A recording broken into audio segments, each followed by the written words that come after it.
दांत वाली बहू। रंजना कभी ब्रश नहीं करती थी। उसे कितनी बार उसके माँ बाप ने डांटा, लेकिन उसका कोई असर उस पर होता ही नहीं था, जिस कारण से उसके दांत पीले पीले हो जाते हैं। शादी के बाद अरे बहू, वैसे तो तुझ में कोई कमी नहीं है, पर तेरे दांत इतने पीले कैसे हैं बेटा? कैसे है मतलब? कुछ सर्जरी थोड़ी ना कराई है। वो तो क्या नाम, मैं ब्रश नहीं करती थी तो पीले हो गए। अब क्या करूं? आप कहे तो लाल करवा लूं या फिर काले? यार ये क्या है, क्यों माँ से लड़ रही हो? लड़ रही हूँ?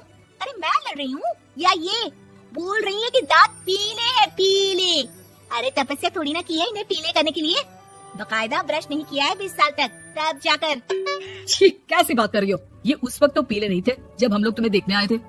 अरे तब साफ करवा लिया होगा डेंटिस्ट के पास जाकर। अब देखो कैसे पीले पीले लग रहे हैं।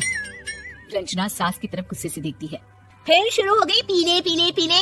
अरे पीले तो तभी थे जब मेरे हाथ का रसगुल्ला उड़ा उड़ा कर खा रही थी और बोल रही थी, लड़की नहीं गुणों का खजाना दे रहे भाई साहब आप। खैर अब वो लोग करते भी तो क्या करते, पीले दांत वाली बहू पल्ले पड़ी थी तो झेलना तो था ही। एक दिन कीर्तन में रंजना गाना गा रही थी। अरे कमला बहन, माँ का द्वार है, यहाँ तो सब शुद्ध होकर आते हैं, फिर अपनी बहू को ब्रश भी नहीं करवाती तुम। दूर से पीले पीले दांत भक्ति में बाधा उत्पन्न कर रहे हैं। अरे कोई 2 साल की बच्ची थोड़ी ना लेकर आई हूँ मैं बहू बनाकर, अच्छी खासी लड़की है। अरे कैसे करवाऊं ब्रश, ये तो उसे खुद करना चाहिए ना। अब माँ बाप तो इसके जैसे तैसे निपटा दिए, ये नहीं सोचा कि सास कैसे संभालेगी। सास बहू को लेकर घर आ जाती है, लेकिन सोच लेती है कि अब इसे लेकर कहीं नहीं जाएगी। अगले रोज बहू कहती है, अरे क्या हो गया, मंदिर नहीं जाना क्या? कीर्तन का वक्त हो रहा है। मेरी मधुर वाणी से कान्हा जी जागते हैं और सोते हैं। आप तो जानती है ना उनकी भक्ति में कितना मन लगता है मेरा। वो क्या है ना, तबीयत ठीक नहीं लग रही है मेरी, आराम करूंगी मैं। तबीयत ठीक नहीं लग रही? अभी तो मिथुन के गाने पर नाच रही थी आप, और अब बोल रही है कि तबीयत ठीक नहीं लग रही। अरे भक्ति में मन लगा लो सासू माँ, ऊपर जाना है, क्या मुंह दिखाओगी आप? हाँ, सास को बहू की बात पर गुस्सा आ जाता है। मैं क्या मुंह दिखाऊंगी, इसकी चिंता तो ना कर, समझी? अपने मुंह की चिंता कर, जो ये पीले पीले दांत लेकर हर जगह पहुंच जाती है। पता है लोग कितना मजाक बनाते हैं। ना जी ना, मैं नहीं जाना कहीं तेरे साथ। तो ये बात है, कोई ना, मत जाओ, मैं अपने कमरे में ही बैठकर भक्ति कर लूंगी। ऊपर वाला दांत थोड़ी ना देखता है, मन देखता है, भावना देखता है। और अरे बस बस, तू सब कुछ दिखा, बस ये सफेद चमकदार दांत ना दिखाना किसी को, है? जा यहाँ से।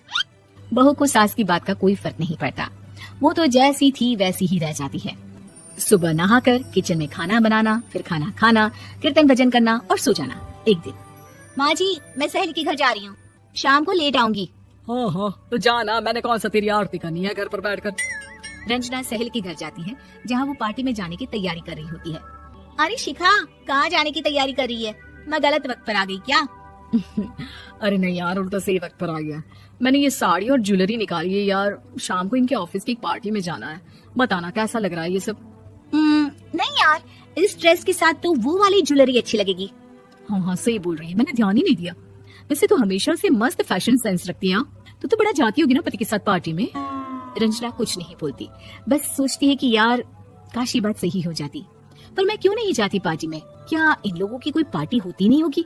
रंजना घर आती है और रात में पति से सवाल करती है, एक बात बताइए, आप मुझे किसी पार्टी में क्यों नहीं ले जाते? क्या आपकी यहाँ ऑफिस में पार्टी नहीं होती? पति बेचारा क्या कहता कि दांत पीले हैं तुम्हारे इसलिए। अरे कोई पार्टी होती नहीं हम लोगों के ऑफिस में, तो कहाँ से लेकर जाऊँ? और मार्केट, मॉल, कहीं वीकेंड घूमना, कहीं तो। अरे यार सारे हफ्ते में एक छुट्टी मिलती है, तो सोचता हूँ कि आराम ही कर लूँ। क्यों? रंजना मन मार के रह जाती है।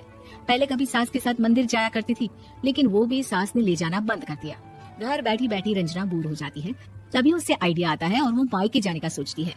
सासू माँ, 2 दिनों के लिए मम्मी के घर जा रही हूँ। अच्छा ठीक है, आराम से जा। और हाँ, माँ से कुछ अच्छी आदत सीख कर आना कि कैसे शरीर के हर भाग की तरह दांतों की सफाई भी जरूरी होती है, समझी? शुरू हो गई ना आप? वो लोग आपकी तरह नहीं है कि छोटी छोटी बात का बतंगड़ बना दे। उन लोगों के लिए मैं मायने रखती हूँ, ना कि मेरे पीले पीले दांत। रंजना माँ को बिना बताए उन लोगों को सरप्राइज देती है, पहुँचती है, लेकिन जैसे ही देखती है कि घर वाले कहीं जा रहे होते हैं। अब माँ, काश रंजना दीदी के दांतों वाली प्रॉब्लम नहीं होती, तो वो भी हम लोगों के साथ चलती ना बुआ जी की बेटी की शादी में। हाँ बेटा, लेकिन अब उसे कौन समझाए कि उसको उसके पीले दांत नहीं दिखते। लेकिन उसके आसपास के लोगों को कितना एम्बैरेसिंग फील कराते हैं। मुझे तो कितनी बार उसके स्कूल की टीचर ने शिकायत की कि उसके साथ कोई लड़की बैठना भी नहीं चाहती, और ना ही कॉलेज में कोई उससे बात करना चाहता था। लेकिन पता नहीं क्यों उसे ये बात समझ में नहीं आती। कोई कमी नहीं है उस लड़की में, बस यही कि दांत पीले है। वो तो भला हो जीजाजी और उनकी माँ का, जो दीदी को जैसी है वैसे ही रखा हुआ है। रंजना को अपने घर वालों की बात सुनकर बहुत दुख होता है। वो सोचती है कि वो क्या करे, लेकिन फिर वो सीधा डेंटिस्ट के पास जाती है, अपने दांत चमकाती है और कसम खाती है कि वो रोज ब्रश करेगी। अरे क्या हो गया, तुम तो 2 दिनों के लिए गई थी ना, पर कोई ना, अच्छा है चलो आ गई तुम। रंजना सास के सामने आकर खड़ी हो जाती है और पूरी स्माइल करती है, उसके चमकदार दांतों को दिखाती हुई। चलो मंदिर। माँ मुझे माफ कर दीजिए, मैंने आप लोगों को बहुत एम्बैरेसिंग फील करवाया। मैं आज से रोज ब्रश करूंगी। आपको हमारी ये कहानी पसंद आई होगी।